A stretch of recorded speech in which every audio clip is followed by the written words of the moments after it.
Okay, so remember in the last video we recorded, and we were talking about pH.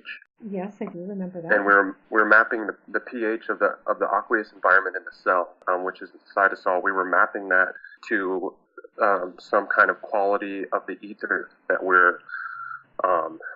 move through, that we live in, and that pH is a measure of acidity.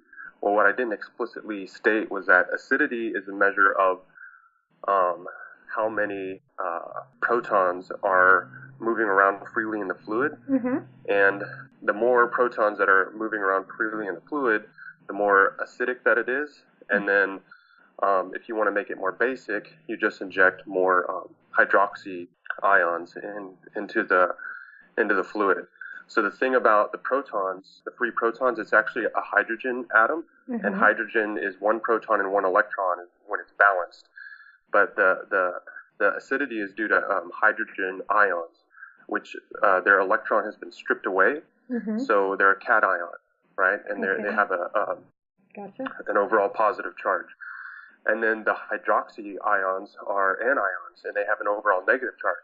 Well, I've also been, so it's due to anions and cations, hydroxy and hydrogen dictate the level of pH. The more hydroxy negative anions there are, the more basic the solution, Mm-hmm. and the more free protons or hydrogen ions, they're actually cations, and they have a positive charge. The more that those are floating around freely in the solution, the more acidic it is. Mm-hmm. So we're talking about pH and acidity in the ether here, and kind of doing this mapping to the cell. And remember, the cell has a healthy pH that's a little. It's almost. I think it's a little more basic Yes, than is. acidic. Yep. So the more protons that you, the more free protons that you have that aren't tied with an electron, so they have a positive charge that are moving within the cell, the higher the acidity level becomes. Mm-hmm. Okay, so I've also been, getting more into Wilhelm Reich, and I was reading more about his theory of orgastic potency and everything that we were talking about, and then that eventually, of course, led me to re-examine the orgone energy that he was dealing with, and that's, it was just something else that was interesting to me. Mm-hmm. I hadn't really looked into it as much, tying it together with the metabiology stuff, and I wasn't trying to, but when I came across this, when I started researching it further, I was struck by these orgone pyramids, and I've been watching these videos of these people doing experiments with their orgone pyramids, Mm-hmm. Yep. and what they're claiming is that all of a sudden I click this video and they're talking about anions and cations Mm-hmm. connected with orgone energy, and I'm like, well, that's kind of, I don't understand exactly, but immediately my interest was piqued because we're talking about, there's a pH, the obvious mapping to pH you're talking about, and they were saying that that biological life thrives when there's more of a negative, when there's more anions, Mm-hmm. right? Definitely. Which are the negatively charged. It's definitely not OH, but it's something. There's something in the ether that is more of like at a slightly basic level,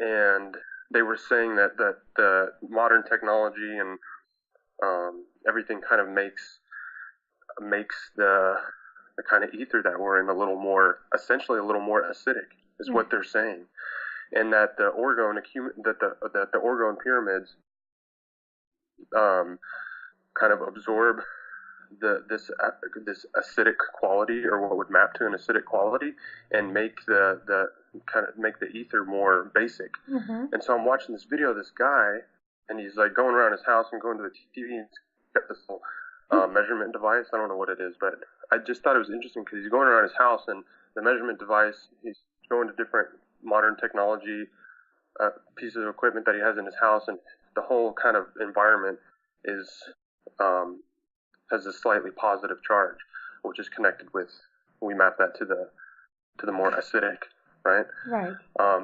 yeah, and then he went to his Orgone pyramids that he had, and then the energy, the readout on the meter he was using dropped to like 100, 200 negative, and whereas all the pieces of technology that he was going around to were registering positive for like acidic, and then when he went to the Orgone pyramids, it like dropped way down to like what would be like the basic quality is like, and it was like balancing it out. Anyway, I had never looked at it in that context before, and I kind of just thought, I don't know what it is about the Orgone pyramids or what's going on there exactly. I just had thought that I was like, man, those look pretty, but I hadn't tethered it to something, and like, God, that's so interesting.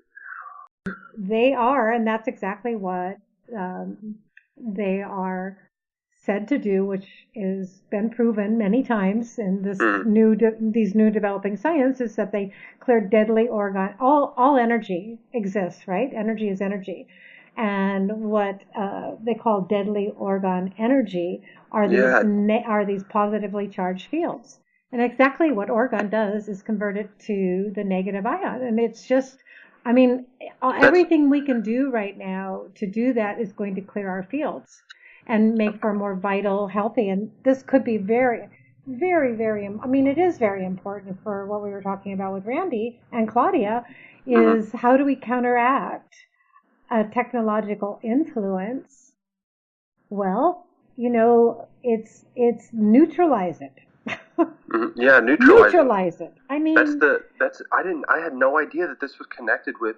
I mean, when you're like, this guy's got this ion meter. I don't know what it's got to be measuring free protons and free electrons. That's got to be what it's measuring. But I had not, that directly tethers to, in a very concrete way, pH within the cell. I mean, this is saying that this is exactly what we were talking about, and I didn't even know that. That this is what these Orgone pyramids were doing, and it's the environment, the ether that we're embedded in has a quality of pH basically, in that that modern technology has made it acidic. Acidic would be equivalent of like, I guess, dead Orgone energy, and to make it, and even if it was too basic, like even if it was too negative, life, like in the same thing with the body, the body, there's a healthy balance. If it's way too acidic, it doesn't work out, and if it's too basic, if there's too much in the other way, it ends up dying too. But the striking of the balance, getting it back into this equilibrium, that is so interesting. I'm about to geek out. Oh, geek out, darling, geek out. And his whole thing is pH is healing. It's about voltage. And his whole thing was, if I can heal one cell, if I can figure out the right voltage to heal one cell, I can heal myself. And he did. And I mean, just as I put it in your chat, it's a 24-minute introduction to his work. When I heard him speak, I'm just like that. What do you say? I'm about ready to geek out. I mean, my whole body lit up. Voltage. It's all about voltage. Yeah. Right? So it's awesome. Wow, cool. The other thing too is that, thinking about it, it's just really interesting, is that, it's character development and protein folding map to each other in metabiology. And what's interesting is that while the protein, once it's synthesized, no amino acid gets added to it or taken away from it. It's what it is what it is, but it can fold into millions of different possible folding conformations.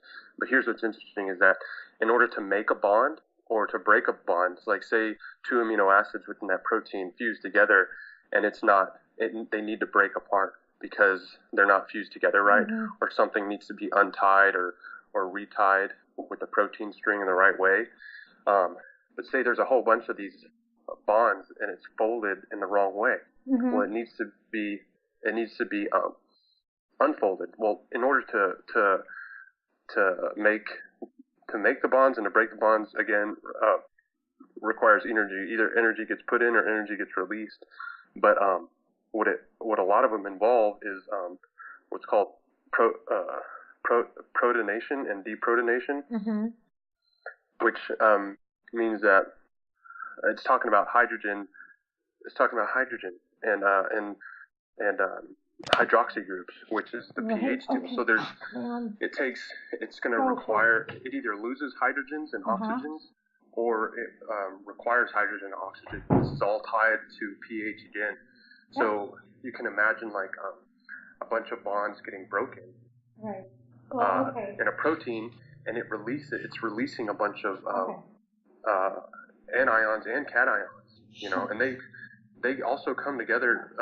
Water's pH neutral because, check this out, when you have one hydrogen, right, you have one positive hydrogen cation, right, and then you have one negatively charged hydroxy anion. Well, a hydroxy is just an oxygen and a hydrogen bonded together with a negative charge, and then the hydrogen is just the protein with a positive. The proton with a positive charge. Well, check this out. When you put one hydrogen and one hydroxy, which is an oxygen and hydrogen together, you get a water molecule, which is neutral. So, making protein bonds and breaking protein bonds is going to influence the pH level around that protein. And when you have millions of proteins folding, and just mapping it up, coming up to the level of character development, when you have millions of people, billions of people on the earth undergoing character development, character transformation, they're making and breaking psychic bonds within themselves in order to rewire the psychic circuitry of the soul in certain ways, and making and breaking these psychic bonds within their own character, their own soul, is going to subtly influence the pH of the ether. You just gave me goosebumps. Okay, go. Like proteins influence the aqueous environment, the water that they're in, by absorbing and taking in different levels of hydrogens and hydroxy groups. It maps so well. Jeffrey, I'm so excited. Yeah, isn't that, God, it's... Yes, okay, so Jeffrey, and what you said about the humans breaking apart these, so new things can be folded in. Okay, and I had just this thought this morning. This is how you and I are always so great, because I've been looking at the things we shared last night about Wilhelm Reich, and I was thinking about Orgone. We're making these pyramids, and I'm pouring them, and I can feel the energies, and it's really quite extraordinary, this work. I love it. But then I went, we human beings are the most powerful transmitters of positive Orgone. Don't forget the pyramids. Keep building them, because eventually this energy field is transformative. And that's exactly what you've just said. I'm just saying it in my own way. Oh, you know what? Yeah, what? This just hit me too, based on what you were just saying. I don't know if it was based on it, but while you're talking, this popped in my head, is that the Orgone, maybe the Orgone energy, what it's not, pretend like this, the ether that we're in is some kind of superfluid medium, right? Okay. And so the ether of the quote unquote ether of the cell would just be the water in the cytosol. Yeah. And then what dictates the pH level in the cytosol is anions and cations. They're naked hydrogen atoms, and then the hydroxy groups, the negative hydroxy groups. So what if Orgone is actually a measure of pH in the ether? In that, what Wilhelm Reich was, what he found was that, from what I was reading, he had a bunch of cultures, and that he had he'd made a bunch of cultures in his lab that were concentrating this Orgone energy, and it had some negative effects on him, because he was getting he was getting radiation burns basically, and getting tanned through his clothing. Wow. And it was really worrying him. And so he described two different types of Orgone energy, and and he had the the dead orgone energy and the what he called dead, and then the one that promoted life or whatever. But what if, and this is just an idea, what if what he was calling this is just coming in my head, so it's hard to kind of sift through it and make it coherent as it's coming out.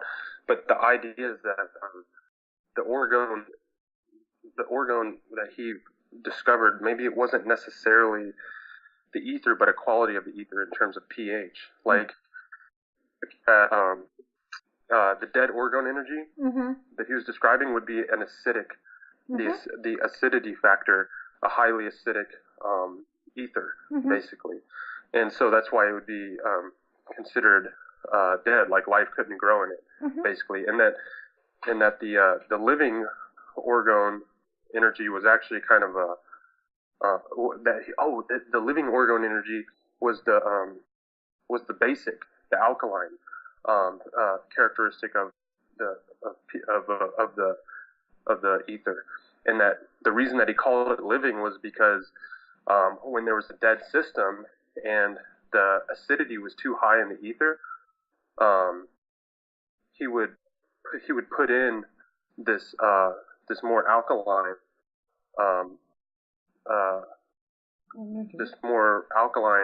character to pull it.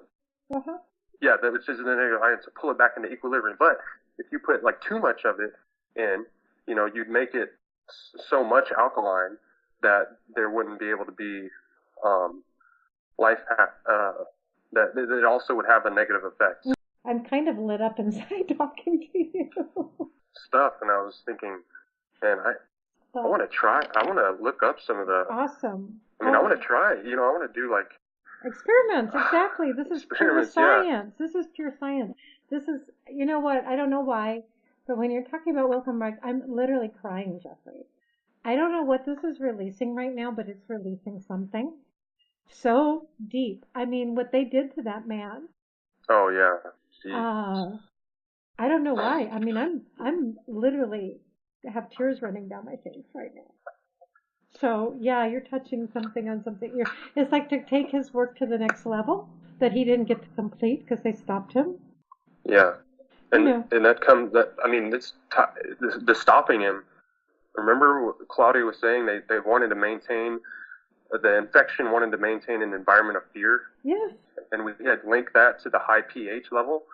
Well, Reich was trying to bring down the pH of the ether back into equilibrium, back to support homeostasis in the body, and the virus doesn't have space to operate in homeostasis because it operates when the pH is too high and the organism kind of starts to decay or something like that. And that's also one of his main things that he found out was the bions and his tie with germs. He's like, germs aren't airborne things. They're constructed from inorganic material in organisms that are dying or dead. Okay. Yeah, so that when the space opens up, when the organism starts to die, the germs and the viral elements start to multiply and move in order to break it down. I just happened to come across all this right after the talk that we had, and it ties into like what we were all saying and talking about. Wow. Well, let's give. So they burned his work. Yeah, and they put him in prison. I mean, when does the FBI, CIA come in and destroy a man's life work? I mean, come on. Well, they did it to other people. I mean, he wasn't the only one, but anybody that was working with ethers and energies at that time, all their works were destroyed. Their labs were destroyed. But I mean, he was special, and there's something so deeply familiar about him as you were talking. Anyway, yeah, wow, this is big, Jeff. There's a big opening here for your work and what we're doing, and I'm just like, I'm pretty stunned at the moment.